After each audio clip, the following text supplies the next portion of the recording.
profiter des élections qu'il va y avoir pour faire chacun dans ses communes appel aux articles 1112.1 et 1112.15 du Code général des collectivités territoriales pour mettre en place des référendums locaux, pour réinvestir des terres communales, pour faire pousser nos fruits et nos légumes sans pesticides, qui mettrait fin à notre pays à l'importation d'alimentation industrielle, dont 45% sont jetés à la poubelle avant d'être distribués dans les supermarchés, il faut le savoir. Ce qui apportera une santé aussi bonne que celle dont bénéficient encore nos grands-parents, ce qui mettra fin à la destruction massive de notre planète et de votre acharnement lobbyiste, pharmaceutique, qui nous empoisonne et tue notre système de santé tout entier. Ça fait 1 an et 1 semaine aujourd'hui que nous foulons les pavés et les ronds-points.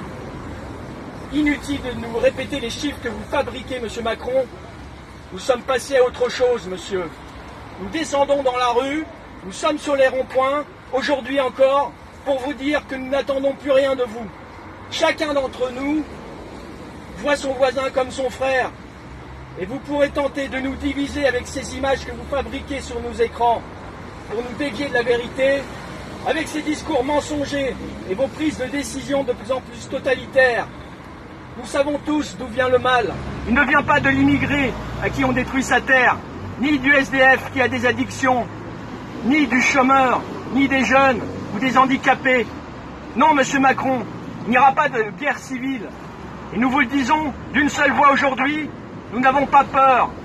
Continuez à diminuer les APL, continuez à fermer les robinets financiers au peuple et aux services publics. Nous organisons, nous récupérons, réparons, partageons et entendez-le. Cela ne fait que de commencer. La mère Terre, nous l'aimons sincèrement, et chacun de ses habitants aussi, qu'il soit végétal, minéral ou animal. La France est un pays de résistants, d'artisans, où des gens de tous les horizons ont foi en l'amour et un savoir-faire inégalé dans bien des domaines depuis des millénaires. Même si certains l'ont oublié, nous sommes là, gilets jaunes, et pas seulement pour le leur rappeler. Je voudrais rendre hommage à tous ces militants de terrain, ces recycleries, ces autres associations militantes, tous ces artisans, ces infirmiers, ces médecins, ces pompiers et ces gens de loi et de spiritualité, grâce à qui, chaque jour, nous réussissons un peu plus à nous passer de vous. Si j'arbore au cœur de cette révolte ce costume qui fait qu'on me donne le nom de Jésus, c'est pour rappeler la justesse de son enseignement, qui était le partage, la paix et la justice.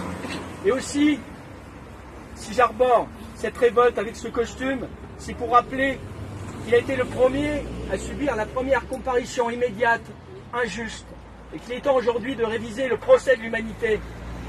Que je sois chrétien, juif, musulman, bouddhiste ou païen, noir ou blanc, n'importe pas, nous voulons tous nous aider comme nous le pouvons. Les êtres humains sont ainsi faits. En devoir de mémoire, en hommage à tous les combattants de la liberté, ces penseurs contraints à l'exil, ces familles qui perdent leurs proches aujourd'hui, ces blessés de Paris, ces malades, ces oubliés de l'oligarchie, nous sommes tous un et nous sommes toujours là. Vive les Gilets jaunes!